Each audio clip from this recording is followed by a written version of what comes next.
বিসমিল্লাহির রহমানির রহিম। সম্মানিত কৃষক ভাই ও বন্ধুগণ, আসসালামু আলাইকুম। আশা করি আপনারা সবাই ভালো আছেন। আলহামদুলিল্লাহ, আমিও ভালো আছি।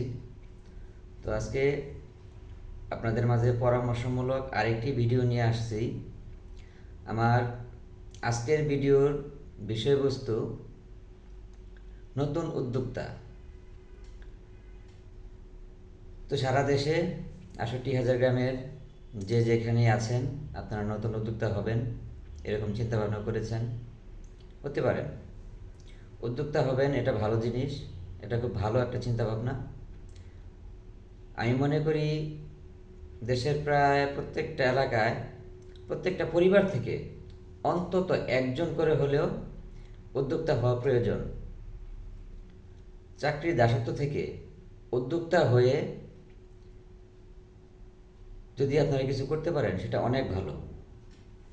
তো যারা উদ্যোক্তা হবেন এদের বিষয়ে আজকে আমি কয়েকটা কথা বলবো। উদ্যোক্তা হতে গেলে প্রথমে আপনারা যে ভুলটা করে থাকেন, সে ভুলটা হচ্ছে, আপনারা যেই উদ্যোক্তাই হন না কেন, কৃষি উদ্যোক্তা হতে পারেন, অন্য ধরনের খামারি উদ্যোক্তা হতে পারেন, কিংবা আপনি একটা ক্ষুদ্র কোম্পানি করতে পারেন, একটা প্রতিষ্ঠান তৈরি করতে পারেন, অনেক কিছু করতে পারেন। বিভিন্নভাবে উদ্যোক্তা হওয়া যায়। কিন্তু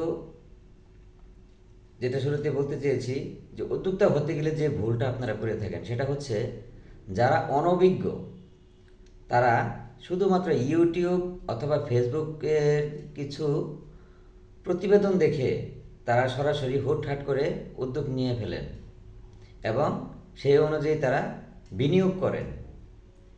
কিন্তু প্রিয় ভাই বোন ও বন্ধুগণ, আপনাদের প্রতি আমার যেটা মেসেজ, আপনারা শুধুমাত্র ইউটিউব, ফেসবুক এসবের প্রতিবেদন দেখে সরাসরি উদ্যোক্তা হওয়ার চেষ্টা করবেন না এবং সেই খাতে আপনারা বিনিয়োগ করার চেষ্টা করবেন না। এতে করে আপনারা সফলতা অর্জন করতে তো পারবেনই না, সম্পূর্ণটাই আপনাদের একটা ক্ষতির কারণ হয়ে দাঁড়াবে। এক পর্যায়ে দেখা যাবে যে কৃষির প্রতি অথবা যে বিষয়ে আপনি উদ্যোক্তা হয়েছেন সেই বিষয়টার প্রতি আপনাদের অনীহা চলে আসবে। আপনাদের কাছে সেটা ভালো লাগবে না, আপনারা সেখান থেকে সরে দাঁড়াবেন। ফলে নতুন নতুন যে আরও উদ্যোক্তা হওয়ার জন্য চিন্তা ভাবনা করেছেন, প্রস্তুতি নিয়েছেন, তারাও হতাশ হয়ে যাবে। তো আপনি আপনার ভুলের কারণে নিজেও ক্ষতিগ্রস্ত হলেন, অন্যকেও হতাশাগ্রস্ত করলেন। এটা ঠিক না। হ্যাঁ, উদ্যোক্তা হতে কোনো বাধা নেই, আপনি অবশ্যই উদ্যোক্তা হবেন। কিন্তু উদ্যোক্তা হতে গেলে আপনাকে কী করতে হবে? ইউটিউব দেখবেন, ফেসবুক দেখবেন, সেটা ঠিক আছে, সেটা দেখতে আমার কোনো নিষেধ নাই।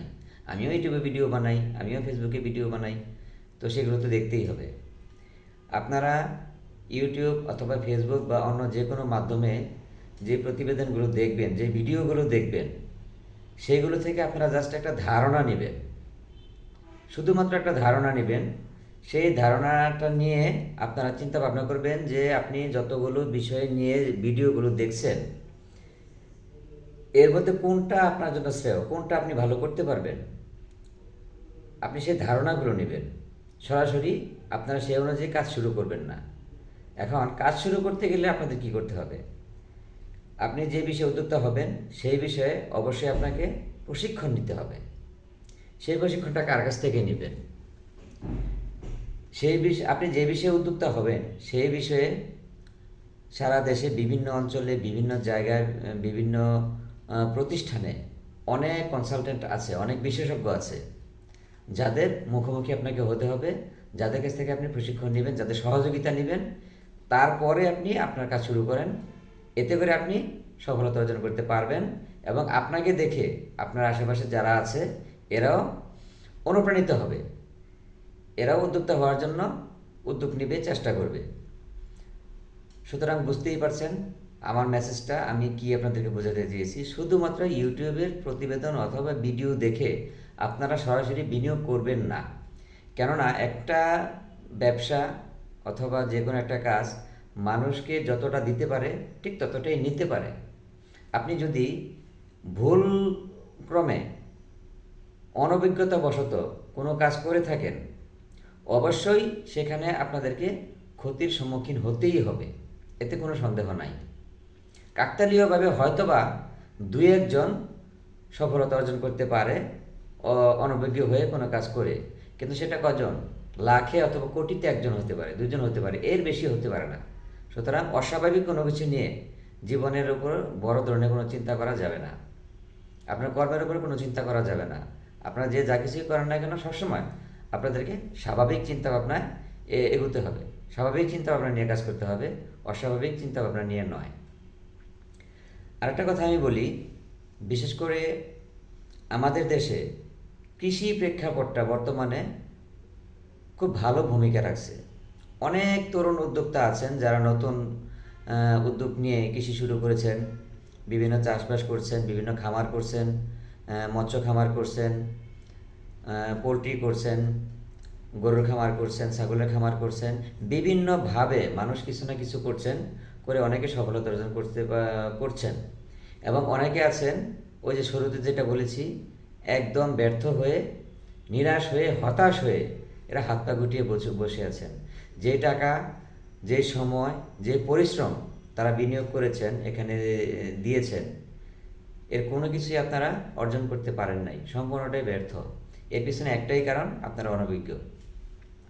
তো যাই হোক, আপনারা কৃষি করবেন করেন, খামার করবেন করেন, আপনাদের কাছে আমার একটাই অনুরোধ, আপনারা অবশ্যই প্রশিক্ষণ নিয়ে এরপরে আপনারা কাজটা শুরু করেন। যদি আপনারা ভালো কিছু পেতে চান, যদি লাভবান হতে চান, কৃষি এমন একটা জিনিস, সামান্য কিছু টাকা যদি আপনি সঠিকভাবে বিনিয়োগ করতে পারেন, এতে করে আপনার কল্পনার বাহিরে আপনার ইনভেস্ট চলে আসবে, রিটার্ন চলে আসবে, কল্পনার বাহিরে। এক কথায়, আপনি যদি 1 লক্ষ টাকা কৃষিতে আপনি ব্যয় করেন সঠিকভাবে, বছর শেষে গিয়ে দেখা গেছে আপনার প্রায় 10 লক্ষ টাকা ফিরে আসবে। কিন্তু ভুলবশত যদি আপনি অনভিজ্ঞ হয়ে নিজের ইচ্ছা মতো শুধুমাত্র ইউটিউব দেখে কোনো কিছু করার চেষ্টা করেন, এখানে সফলতা আসবে না। তো যাই হোক, আমি আর আমার কথা বাড়াতে চাই না। আমার ভিডিওগুলো আপনারা দেখবেন, পরবর্তীতে আরও ভিডিও তৈরি করব, সেগুলো আপনাদের মধ্যে আমি দিব। এবং কৃষি বিষয়ক কোনো পরামর্শ যদি জানতে চান, আপনারা অবশ্যই আমার সাথে যোগাযোগ করতে পারেন, আমার সাথে ফোনে কথা বলতে পারেন, এবং আমার ভিডিওর কমেন্টে আপনারা যে সমস্যাগুলো উল্লেখ করবেন, আমি সেগুলো অবশ্যই জবাব দেওয়ার চেষ্টা করব এবং আপনাদের পাশে থাকার চেষ্টা করব। তো যাই হোক, আবারও সবাইকে শুভেচ্ছা জানিয়ে আমি আমার কথা এখানে শেষ করছি। আল্লাহ হাফেজ, আসসালামু আলাইকুম।